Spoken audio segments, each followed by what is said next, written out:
नमस्कार, मैं assistant professor Jaya Kawade GS college of commerce Wardha के ई लर्निंग प्लेटफॉर्म पे आप सभी का स्वागत करती हूँ। सो दोस्तों, आज का हमारा लेक्चर है BCom final year BCom 6th semester C&D section के लिए मैनेजमेंट अकाउंटिंग। तो दोस्तों, जैसे हमने हमारा फर्स्ट लेक्चर जो हमारा मैनेजमेंट अकाउंटिंग का जो सिलेबस और पेपर पैटर्न है उसमें डिस्कस किया था, एंड देन अब आज का हमारा सेकंड लेक्चर है जिसमें हम फर्स्ट यूनिट में जो न्यूमेरिकल प्रॉब्लम्स के लिए हमें यूनिट और जो न्यूमेरिकल प्रॉब्लम्स के लिए हमें एक जो घटक दिया हुआ है उस पे हम यहाँ पे आज डिस्कस करने वाले हैं, जिसका नाम है ब्रेक इवन पॉइंट। सो बीईपी एनालिसिस और ब्रेक इवन पॉइंट एनालिसिस क्या होता है, इसकी क्या जरूरत होती है और ये कैसे कैलकुलेट किया जाता है, ये हम आज के इस लेक्चर में देखेंगे। सो ब्रेक इवन पॉइंट क्या होता है, तो हर एक बिजनेस के लिए, हर एक व्यवसाय के लिए, हर एक व्यवसाय संस्था के लिए जो वो व्यवसाय संस्था या वो बिजनेस जो प्रोडक्ट प्रोड्यूस करता है, उस प्रोडक्ट को प्रोड्यूस करने के बाद उसका सेल्स करना जरूरी है, बराबर है। और सेल्स करने के लिए हर एक बिजनेसमैन प्रॉफिट अर्न करने के लिए कोई भी बिजनेस करता है। सो फर्स्ट टारगेट ये रहता है हर एक बिजनेसमैन का, हर एक व्यावसायिक का टारगेट ये रहता है कि कम से कम उसे नफा तो हो, ज्यादा से ज्यादा नफा जो प्रॉफिट अर्न करना, यही मोटिव कंपनी का रहता है। लेकिन कम से कम हमारे जितने खर्चे हुए हैं उतने खर्चे एटलीस्ट कम से कम निकल जाए। मतलब हमें इतना रिवेन्यू होना चाहिए, हमारा इतना सेल्स होना चाहिए कि हमने जितना खर्चा किया है, जितने एक्सपेंडिचर हमने उस प्रोडक्ट को प्रोड्यूस करने के लिए किए हैं, एटलीस्ट वो खर्चा हमारा निकल जाए। तो सबसे पहला ये मोटिव रहता है। तो BEP not but the least, no profit no loss. मतलब कंपनी को एक ऐसा स्टेज रहता है, एक ऐसा पॉइंट है कि जहां कंपनी को या बिजनेसमैन को प्रॉफिट भी ना हो तो लॉस भी न हो। तो एक ऐसा पॉइंट रहता है जहां कंपनी को नो प्रॉफिट नो लॉस होता है, उस पॉइंट को हम कहेंगे break even point. So break even point can be defined as a point where total cost is equal to total cost and total revenue are equal। तो यहाँ पे BEP point में क्या होगा, जो हमारी टोटल कॉस्ट होगी वो टोटल कॉस्ट टोटल रिवेन्यू के इक्वल हो जाएगी। ओके, तो यहाँ पे टोटल कॉस्ट टोटल रिवेन्यू के इक्वल हो जाएगी। इसी के साथ साथ कंपनी को जितना टोटल कॉस्ट आया है, सपोज 1000 यूनिट्स प्रोड्यूस करने के लिए कंपनी को, सपोज मान लेते हैं फॉर एग्जांपल ₹1 लाख कॉस्ट आई है। ओके, सो 1 लाख कॉस्ट अगर लगती है तो कंपनी का जो सेल्स है वो सेल्स भी एटलीस्ट कितना होना चाहिए, ₹1 लाख। अगर यहाँ पे 1 लाख के ऊपर सेल्स जाता है, अगर समझ लेते हैं यहाँ पे 1,20,000 हमारा सेल्स होता है, तो यहाँ पे प्रॉफिट हो जाएगा हमारा 20,000, बराबर है। इसी के साथ साथ अगर हम देखते हैं कि यहाँ पे अगर 80,000 का सेल हो जाता है तो हमारा टोटल कॉस्ट कितना है, ₹1 लाख। सेल कितना हुआ है, सेल्स कितना हुआ है, ₹80,000। तो यहाँ पे हमारा लॉस हो जाएगा, बराबर है। ये क्या है, प्रॉफिट हो जाएगा, ये यहाँ पे लॉस हो जाएगा। तो यहाँ पे एक ऐसा पॉइंट कि जहां पे प्रॉफिट भी ना हो तो लॉस भी ना हो, इसीलिए ब्रेक इवन पॉइंट में टोटल कॉस्ट ये जो है वो टोटल रिवेन्यू के इक्वल रहती है, टोटल रिवेन्यू के समान रहती है। So break even point can be describe as a point where there is no profit or no loss, where there is no profit or no loss। तो इसे कहेंगे, इस पॉइंट को हम कहेंगे जहां पे टोटल कॉस्ट और टोटल रिवेन्यू इक्वल रहता है, उस पॉइंट को हम कहेंगे break even point. Okay, so अब देखते हैं कि ये जो टोटल कॉस्ट है, हर एक कंपनी में जो टोटल कॉस्ट कंपनी को बियर करनी पड़ती है, वो टोटल कॉस्ट के हमें टोटल कॉस्ट, ये जो टोटल कॉस्ट है ये 2 टाइप में डिवाइड होती है। उसे हम कहेंगे, एक फर्स्ट जो रहती है उसे कहते हैं हम fixed cost, okay, and second one है वेरिएबल कॉस्ट, फिक्स्ड कॉस्ट और वेरिएबल कॉस्ट। तो ये दो टाइप की टोटल कॉस्ट रहती है, फिक्स्ड कॉस्ट और वेरिएबल कॉस्ट। तो क्या होती है फिक्स्ड कॉस्ट और क्या होती है वेरिएबल कॉस्ट? सो फिक्स्ड कॉस्ट मतलब ऐसी कॉस्ट जो प्रोडक्शन बढ़े चाहे घटे, प्रोडक्शन बढ़े चाहे घटे, प्रोडक्शन इंक्रीज हो चाहे डिक्रीज हो, फिक्स्ड कॉस्ट जो रहेगी वो फिक्स्ड कॉस्ट कांस्टेंट रहेगी। ओके, फिक्स्ड कॉस्ट क्या रहेगी? कांस्टेंट रहेगी, इसीलिए उसे फिक्स्ड कॉस्ट कहते हैं। बराबर है। जैसे रेंट है, जैसे कंपनी का बिजनेसमैन है, बिजनेसमैन को रेंट देना है, तो प्रोडक्शन चाहे कितना भी हो, 1000 यूनिट हो चाहे 10,000 यूनिट हो, जो रेंट देना है कंपनी को, तो वो जो रेंट की अमाउंट है वो तो फिक्स रहेगी। इलेक्ट्रिसिटी जैसे है, तो इलेक्ट्रिसिटी कुछ हद तक फिक्स रहेगी, बाद में वो बाद में वो बढ़ सकती है। प्रोडक्शन बढ़ा तो अगर इलेक्ट्रिसिटी ज्यादा कंज्यूम करनी पड़ रही तो उसके लिए भी एक थर्ड टाइप अलग रहता है, जिसे हम कहते हैं सेमी वेरिएबल कॉस्ट। क्या कहते हैं उसे हम? Semi variable cost. तो फिलहाल इस यूनिट में, इस चैप्टर में हमें फिक्स्ड और वेरिएबल कॉस्ट दोनों पढ़ना है। तो फिक्स्ड कॉस्ट किसे कहेंगे हम? ऐसी कॉस्ट जो प्रोडक्शन के साथ प्रोडक्शन इंक्रीज हो चाहे डिक्रीज हो, कांस्टेंट रहती है, रिमेन रहती है, उसे कहते हैं हम fixed cost. Okay, then second one, जो सेकंड है वो है वेरिएबल कॉस्ट। तो वेरिएबल के नाम में ही है, वेरिएबल मतलब क्या है? चेंज। क्या है? चेंज। तो जैसे ही बिजनेस का जो प्रोडक्शन है वो प्रोडक्शन बढ़ता है, तो जो वेरिएबल कॉस्ट है वो वेरिएबल कॉस्ट हमारी बढ़ेगी, और अगर प्रोडक्शन कम होता है तो वेरिएबल कॉस्ट क्या होगी? कम होगी। जो प्रोडक्शन डिक्रीज होता है तो वेरिएबल कॉस्ट डिक्रीज हो जाती है, अगर प्रोडक्शन इंक्रीज होता है तो वेरिएबल कॉस्ट भी क्या होगी? इंक्रीज होगी। ये जो फिक्स्ड कॉस्ट होती है, वो फिक्स्ड कॉस्ट जो है वो per unit inversely related to the production. Fixed cost क्या होती है? पर यूनिट इनवर्सली होती है। मतलब क्या है इसका देखते हैं। जैसे फिक्स्ड कॉस्ट हमने फॉर एग्जांपल लिया है रेंट या फिर इंश्योरेंस भी फिक्स्ड कॉस्ट है। बराबर है, क्योंकि हमारा प्रोडक्शन चाहे बढ़े चाहे घटे, जितना इंश्योरेंस हमने निकाला है उतनी इंश्योरेंस की जो अमाउंट है, जो इंश्योरेंस प्रीमियम है, वो तो हमें देना ही है इंश्योरेंस कंपनी को। इंश्योरेंस कंपनी ऐसा नहीं बोलेगी कि इस बार आपने कम यूनिट प्रोड्यूस किए हैं तो हमारा प्रीमियम कम दो, ऐसा होगा क्या? नहीं होगा। इसीलिए जो इंश्योरेंस, रेंट, ऐसे जो एक्सपेंडिचर होते हैं वो फिक्स्ड होते हैं। तो मान लेते हैं कि कंपनी के जो टोटल फिक्स्ड कॉस्ट है, वो टोटल फिक्स्ड कॉस्ट अगर 50,000 है, ये है फिक्स्ड कॉस्ट। क्या है? फिक्स्ड कॉस्ट क्या है? कितनी है? ₹50,000। और अगर यहाँ पे टोटल यूनिट्स प्रोडक्शन जो है, वो टोटल यूनिट्स प्रोडक्शन हमारा ₹1 लाख, टोटल यूनिट प्रोड्यूस कितने हुए हैं? 1 लाख। सो यहाँ पे अगर हमें पर यूनिट फिक्स्ड कॉस्ट निकालनी है, तो ये पर यूनिट फिक्स्ड कॉस्ट जो है वो इनवर्सली रिलेट होती है, जो यहाँ पे हम लेंगे fixed cost per unit is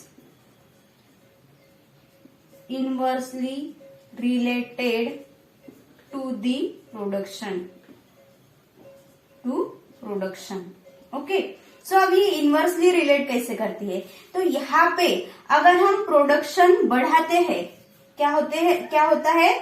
अगर हम यहाँ पे प्रोडक्शन बढ़ाते हैं, तो यहाँ पे अगर हम प्रोडक्शन बढ़ाते हैं, जैसे कि हम जैसे सपोज मान लेते हैं कि यहाँ पे 1 लाख यूनिट्स हमने प्रोड्यूस की है, तो यहाँ पे पर यूनिट फिक्स्ड कॉस्ट कितना आएगा? पर यूनिट फिक्स्ड कॉस्ट निकालने के लिए हमें क्या करना पड़ेगा? जो यूनिट प्रोड्यूस हुए हैं हमारे, वो unit produce divided by total fixed cost हम करेंगे। तो यहाँ पे 1 लाख यूनिट प्रोड्यूस हुए हैं, ₹50,000 टोटल फिक्स्ड कॉस्ट है हमारी। तो यहाँ पे जो पर यूनिट फिक्स्ड कॉस्ट है कितनी आएगी? ₹5। ओके, कितनी आएगी? ₹5। देन इसी के साथ साथ अगर हम यहाँ पे जो प्रोडक्शन बढ़ाते हैं, अगर प्रोडक्शन हम बढ़ाते हैं, अगर मान लेते हैं कि यहाँ पे हमने 2 लाख यूनिट प्रोड्यूस किए हैं, कितने? 2 लाख। तो इसी के साथ साथ हमारी जो पर यूनिट फिक्स्ड कॉस्ट है वो कम हो जाएगी। पर यूनिट फिक्स्ड कॉस्ट डिक्रीज हो जाएगी। यहाँ पे टोटल फिक्स्ड कॉस्ट कितनी रहेगी, ₹50,000। टोटल यूनिट प्रोड्यूस कितने हैं, ₹2 लाख। सो 2 लाख डिवाइडेड बाय 50,000 अगर हम करते हैं तो यहाँ पे हमारी जो फिक्स्ड कॉस्ट है वो डिक्रीज हो जाएगी 2.5 रुपीज। ओके, देन अगर जो हमारा प्रोडक्शन है, प्रोडक्शन हमारा अगर डिक्रीज होता है, प्रोडक्शन अगर हमारा घटता है, तो यहाँ पे अगर हम मान लेते हैं कि प्रोडक्शन हमारा 5,000 यूनिट्स है, कितना है प्रोडक्शन 5,000, तो यहाँ पे टोटल फिक्स कॉस्ट कितनी है हमारी, ₹50,000। Total fixed cost 50,000, production 5,000 units, तो यहाँ पे हमारा जो पर यूनिट फिक्स्ड कॉस्ट है, पर यूनिट फिक्स्ड कॉस्ट रहेगा ₹10। मतलब अगर प्रोडक्शन डिक्रीज होता है तो फिक्स्ड कॉस्ट इंक्रीज होती है, प्रोडक्शन अगर डिक्रीज होता है तो फिक्स्ड कॉस्ट जो है वो इंक्रीज होती है, और अगर प्रोडक्शन इंक्रीज होता है, प्रोडक्शन अगर इंक्रीज होता है तो पर यूनिट फिक्स्ड कॉस्ट जो है, फिक्स्ड कॉस्ट यहाँ पे पर यूनिट फिक्स्ड कॉस्ट, तो पर यूनिट फिक्स्ड कॉस्ट यहाँ पे डिक्रीज होती है। तो इसीलिए यहाँ पे जो per fixed cost per unit is inversely related to production. Fix per unit fixed cost जो है वो इनवर्सली रिलेटेड करती है। ओके, सो अब देखते हैं हम variable cost. So variable cost जो रहती है वो variable cost per unit variable cost जो है वो पर यूनिट वेरिएबल कॉस्ट जो है वो रिमेन कांस्टेंट रहती है, चाहे प्रोडक्शन इंक्रीज हो चाहे प्रोडक्शन डिक्रीज हो, पर यूनिट वेरिएबल कॉस्ट जो है वो पर यूनिट वेरिएबल कॉस्ट हमारी कांस्टेंट रहेगी। तो अब देखते हैं कैसे कांस्टेंट रहेगी। सपोज मान लेते हैं कि वेरिएबल कॉस्ट है ₹1 लाख, कितनी है ₹1 लाख। अगर प्रोडक्शन है हमारा ₹1 लाख का, ओके, प्रोडक्शन भी कितना है हमारा ₹1 लाख का, तो यहाँ पे जो वेरिएबल कॉस्ट कितनी आई है हमारी ₹1, ओके, ₹1। तो यहाँ पे जो वेरिएबल कॉस्ट है, वेरिएबल कॉस्ट यहाँ पे change, per unit variable cost जो है वो यहाँ पे चेंज नहीं होगी। अब देखते हैं कि यहाँ पे अगर प्रोडक्शन चेंज होता है तो प्रोडक्शन के साथ साथ हमारी वेरिएबल कॉस्ट भी चेंज होगी। Variable cost in rupees change होगा, but variable cost in per unit is no change, it remain constant. Okay, so यहाँ पे इसी की जो फिक्स कॉस्ट के साथ क्या हुआ था, यहाँ पे प्रोडक्शन इंक्रीज हुआ, प्रोडक्शन डिक्रीज हुआ, फिर भी फिक्स्ड कॉस्ट जो अमाउंट में है वो फिक्स्ड थी, लेकिन यहाँ पे जो पर यूनिट फिक्स्ड कॉस्ट थी उसमें चेंजेस हुए, बराबर है। लेकिन यहाँ पे जो वेरिएबल कॉस्ट है, वेरिएबल कॉस्ट में जो प्रोडक्शन अगर इंक्रीज होता है तो भी यहाँ पे जो पर यूनिट वेरिएबल कॉस्ट है वो per unit variable cost constant रहेगी, और यहाँ पे जो अमाउंट में वेरिएबल कॉस्ट इन अमाउंट है उसमें चेंज होगा। समझ में आ रहा? तो यहाँ पे prime cost is not but the variable cost is not but the prime cost. Variable cost मतलब ही क्या है, प्राइम कॉस्ट। और प्राइम कॉस्ट क्या होता है ये आपको अच्छे से पता है, कॉस्ट शीट में आप पढ़े हैं कि प्राइम कॉस्ट में क्या क्या होता है, direct material, direct labour and direct expenses. So direct labour, direct expenses and जो हमारे डायरेक्ट मटेरियल, ये जो तीनों का बंच है इसे हम कहेंगे एक direct material, okay, then direct labour and direct expenditure. ये तीनों का बंच मतलब क्या है, हमारी प्राइम कॉस्ट, और प्राइम कॉस्ट को हम कहेंगे वेरिएबल कॉस्ट। ओके, और आपको पता है कि यहाँ पे पर यूनिट सेम रहेगा, प्रोडक्शन अगर बढ़ता है तो यहाँ पे जो हमारी प्राइम कॉस्ट है वो प्राइम कॉस्ट बढ़ेगी इन अमाउंट, ओके, और प्रोडक्शन अगर घटता है तो यहाँ पे जो हमारी in unit in amount prime cost जो है वो घटेगी, लेकिन पर यूनिट जो है वो सेम रहेगा। ओके, ये जो है हमारा वेरिएबल कॉस्ट इन अमाउंट, अगर प्रोडक्शन बढ़ता है तो वेरिएबल कॉस्ट जो है वो बढ़ेगी, प्रोडक्शन अगर घटता है तो वेरिएबल कॉस्ट भी क्या होगी, घटेगी। ओके, और यहाँ पे हमने फिक्स्ड कॉस्ट के बारे में देखा था। Fixed cost in amount same रहेगी, लेकिन पर यूनिट फिक्स्ड कॉस्ट में चेंजेस होगा। प्रोडक्शन अगर डिक्रीज हुआ है तो फिक्स्ड कॉस्ट जो है वो इंक्रीज होगी, पर यूनिट फिक्स्ड कॉस्ट इंक्रीज होगी, और जो प्रोडक्शन है वो अगर इंक्रीज होता है तो पर यूनिट फिक्स्ड कॉस्ट जो है वो डिक्रीज होगी। तो इस तरह से है फिक्स्ड कॉस्ट और वेरिएबल कॉस्ट। आपको यहाँ पे पर यूनिट अगर दिया रहता है तो आपको वेरिएबल कॉस्ट निकालनी पड़ सकती है, आपको यूनिट्स ऑफ प्रोडक्शन दिया रहेगा और उसी के साथ साथ आपको जो वेरिएबल कॉस्ट पर यूनिट है वो दिया रहेगा। तो आपको कैलकुलेट करते आना चाहिए कि total variable cost in amount कितना कैलकुलेट होता है। ठीक है, तो इसी के ऊपर फिक्स्ड कॉस्ट और वेरिएबल कॉस्ट के ऊपर अपना ब्रेक इवन पॉइंट एनालिसिस होता है। अब देखते हैं कि ब्रेक इवन पॉइंट का एनालिसिस, और हमें उसके लिए एक स्टेटमेंट हम यहाँ पे देखेंगे कि ब्रेक इवन एनालिसिस स्टेटमेंट किस तरह से है। अब देखते हैं हम डायग्रामेटिकल फॉर्म में बीईपी एनालिसिस कैसे किया जाए।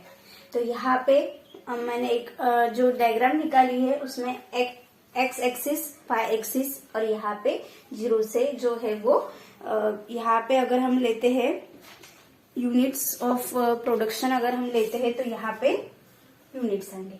तो अगर हम प्रोडक्शन की बात करते हैं तो कंपनी के किसी भी प्रोडक्शन में, चाहे कंपनी का प्रोडक्शन चाहे कितना भी हो, हमने अभी अभी कहा है आपको कि जो फिक्स्ड कॉस्ट है वो फिक्स्ड कॉस्ट सेम रहेगी, कांस्टेंट रहेगी। प्रोडक्शन चाहे बढ़े, कम हो, चाहे कम हो, चाहे ज्यादा हो, फिक्स्ड कॉस्ट क्या रहेगी, फिक्स्ड कॉस्ट जो है वो कांस्टेंट रहेगी। ओके, देन इसी के साथ साथ हम देखते हैं टोटल रिवेन्यू। अब टोटल रिवेन्यू या टोटल सेल्स अगर हम देखते हैं तो टोटल सेल्स यहाँ से ये जो हमारा 0 पॉइंट है यहाँ से शुरू होगा। तो ये जो कर्व है, ये जो हमारी लाइन है, ये 0 से शुरू होगी। यहाँ पे ये जो है ये है हमारा टोटल रिवेन्यू, या इसे हम टोटल सेल्स भी कह सकते हैं। ओके, तो ये यहाँ से 0 से शुरू होंगे, क्योंकि हमारा जितना प्रोडक्शन बढ़ेगा उतना हमारा टोटल रिवेन्यू क्या होगा, बढ़ता जाएगा। टोटल रिवेन्यू उतना हमारा इंक्रीज होता जाएगा। देन अब हम देखते हैं variable cost. So variable cost जो है वो वेरिएबल कॉस्ट भी हमारा यहाँ से शुरू होगा। वेरिएबल कॉस्ट भी क्या होगा, जैसे जैसे हमारा प्रोडक्शन बढ़ेगा वेरिएबल कॉस्ट बढ़ेगा, जैसे जैसे प्रोडक्शन कम होगा वेरिएबल कॉस्ट कम होगा। फिक्स्ड कॉस्ट सेम रहेगा, फिक्स्ड कॉस्ट कांस्टेंट रहेगा। ओके, पर यूनिट की बात करते हैं तो पर यूनिट फिक्स्ड कॉस्ट चेंज होता जाएगा और per unit variable cost constant रहेगा। क्लियर? तो यहाँ पे वेरिएबल कॉस्ट की अगर हम बात करते हैं तो वेरिएबल कॉस्ट का भी जो लाइन है वो भी 0 से शुरू होगा, और ये जो वेरिएबल कॉस्ट है ये यहाँ से, ओके, तो ये जो कर्व आया है हमारा ये है variable cost, variable cost. Okay, अब देखते हैं हम टोटल कॉस्ट। अब टोटल कॉस्ट क्या रहती है, total cost is equal to fixed cost plus variable cost, बराबर है। तो टोटल कॉस्ट हमारा कहाँ से शुरू हो जाना चाहिए, तो टोटल कॉस्ट ये यहाँ से आएगा। ये जो पॉइंट हमने फिक्स्ड कॉस्ट की यहाँ पे लाइन ली है तो यहाँ से हमारी जो टोटल कॉस्ट है वो टोटल कॉस्ट आएगी। सो टोटल कॉस्ट यहाँ पे, ओके, टोटल कॉस्ट, एक मिनट,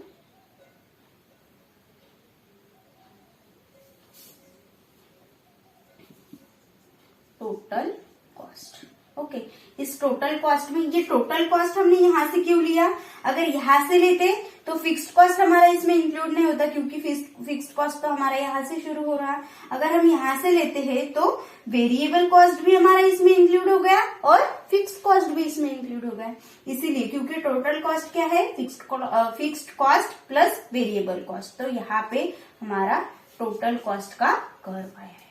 अब देखते हैं कि यहाँ पे ब्रेक इवन एनालिसिस कैसे हम एनालाइज कर सकते हैं। तो ब्रेक इवन एनालिसिस यहाँ पे कैसे होगा, अब देखिए यहाँ पे टोटल रिवेन्यू और टोटल कॉस्ट को क्रॉस करने वाला जो यहाँ पे पॉइंट क्रिएट हुआ है, इसे ही हम कहते हैं break even point. Break even point, क्योंकि मैंने अभी आपको क्या कहा था, break even point is equal to total revenue is equal to total cost, that is the point of break even point, that is the point. उसी point को हम क्या कहेंगे, break even point, BEP. Okay, तो यही है हमारा BEP, जहां पे कंपनी का जो टोटल रिवेन्यू है और टोटल कॉस्ट जो है यहाँ पे सेम आई है। ओके, इसे ही हम कहते हैं ब्रेक इवन पॉइंट। और यहाँ पे जो कंपनी को प्रॉफिट भी नहीं होगा तो लॉस भी नहीं होगा, मतलब कंपनी की जितनी कॉस्ट आई है, कंपनी ने जितने भी यूनिट प्रोड्यूस किए हैं, उसके लिए कंपनी को जितनी कॉस्ट आई है उतना ही कंपनी का रिवेन्यू भी है, उतना ही कंपनी का सेल भी है। इसीलिए यहाँ पे जो ब्रेक इवन पॉइंट है, इसे ही हम कहते हैं no profit no loss, no profit no loss. तो ये है आज का ब्रेक इवन पॉइंट एनालिसिस का जो बेसिक है, ये हमने आज पढ़ा है। अब ब्रेक इवन पॉइंट का जो स्टेटमेंट है, वो स्टेटमेंट एंड कुछ फॉर्मूलाज है जिसके आधार से हम ब्रेक इवन पॉइंट का एनालिसिस कर सकते हैं, ब्रेक इवन पॉइंट कैलकुलेट कर सकते हैं। अब ब्रेक इवन पॉइंट में हमें सिर्फ ब्रेक इवन पॉइंट ही कैलकुलेट नहीं करना है, तो इसी के साथ साथ हमें यहाँ पे PV ratio, profit volume ratio, उसी के साथ साथ margin of safety and break even point, ये सब हमें कैलकुलेट करना है। अब जो ब्रेक इवन पॉइंट है, ये ब्रेक इवन पॉइंट हमें अमाउंट में भी कैलकुलेट करना है, तो उसी के साथ साथ हमें यूनिट्स में भी कैलकुलेट करना है कि अगर कंपनी को नो प्रॉफिट नो लॉस होता है, या कंपनी को ब्रेक इवन पॉइंट तक का सेल करने के लिए कंपनी को कितनी अमाउंट का जो प्रोडक्शन है वो सेल करना पड़ेगा, या कितने यूनिट्स सेल करने पड़ेंगे, इसी के आधार पे जो मैनेजमेंट होती है वो मैनेजमेंट डिसीजन लेती है कि कंपनी को नो प्रॉफिट नो लॉस के लिए एटलीस्ट कितने अमाउंट का, कितने रुपीस का प्रोडक्शन सेल करना है और कितने यूनिट्स सेल करना है। इसीलिए हर एक company break even point analysis करती है। उसी के साथ साथ जो कंपनियां रहती है, जो बिजनेस रहता है, तो एकाध प्रोडक्शन में अगर हम कितना भी बढ़ाने की कोशिश करें तो भी जो हमारा टोटल रिवेन्यू है वो नहीं बढ़ रहा, और जो हमारी जो कंपनी है वो अगर लॉस में जा रही है, तो लॉस बियर करना ये किसी भी कंपनी के लिए ठीक नहीं है। इसीलिए वो जो प्रोडक्शन है वो आगे प्रोड्यूस करना है कि नहीं है, इसका डिसीजन भी कंपनी मैनेजमेंट अकाउंटिंग के थ्रू लेती है, ब्रेक इवन पॉइंट एनालिसिस के थ्रू लेती है कि अगर कंपनी है और उसका जो प्रोडक्शन है वो अगर लॉस में ही जा रहा है, तो वो कंपनी प्रोडक्शन करना बंद कर देगी, नेक्स्ट कोई भी प्रोडक्ट जो है वो प्रोड्यूस करेगी। और अगर एटलीस्ट कंपनी को अगर बीईपी लेवल तक का प्रॉफिट अगर मिल रहा है, या कंपनी के एटलीस्ट सारे खर्चे अगर बियर हो रहे हैं, तो यहाँ पे हम जो कंपनी है वो कंपनी कंटिन्यू कर सकती है। तो इस तरह से जो मल्टीपल डिसीजन है, वो मल्टीपल डिसीजन लेने के लिए कंपनी को मैनेजमेंट अकाउंटिंग करना जरूरी होता है। तो इसी को, ये जो ब्रेक इवन पॉइंट है, इसी ब्रेक इवन पॉइंट को हम सम विच्छेद बिंदु कहेंगे, इसी को इक्विलिब्रियम पॉइंट भी कहा जाता है। क्या कहा जाता है? Equilibrium point. तो ये आपको थ्योरेटिकल के लिए काम में आ सकता है। ये आज के लेक्चर में हमने जो ब्रेक इवन पॉइंट एनालिसिस है, इसका एक जो बेसिक है वो बेसिक हमने आज देखा है। इसी के साथ नेक्स्ट लेक्चर में जब हम मिलेंगे तो बीईपी का जो स्टेटमेंट है वो स्टेटमेंट हम कैसे कैलकुलेट करते हैं या स्टेटमेंट कैसे बनाया जाता है वो देखेंगे। उसी के साथ साथ कुछ फॉर्मूलाज है, वो फॉर्मूलाज भी हम देखेंगे और देन नेक्स्ट लेक्चर से हम न्यूमेरिकल प्रॉब्लम्स इसके शुरू करेंगे। तो देखते रहिए कॉलेज का यूट्यूब चैनल, और जो भी वीडियोज आपके यूट्यूब चैनल पे अपलोड होते हैं कृपया उसे ध्यान पूर्वक देखें, और अगर कोई भी डिफिकल्टी आपको उसमें है तो आप हमें पूछ सकते हैं। इसी के साथ यही पे रोकते हैं आज। धन्यवाद।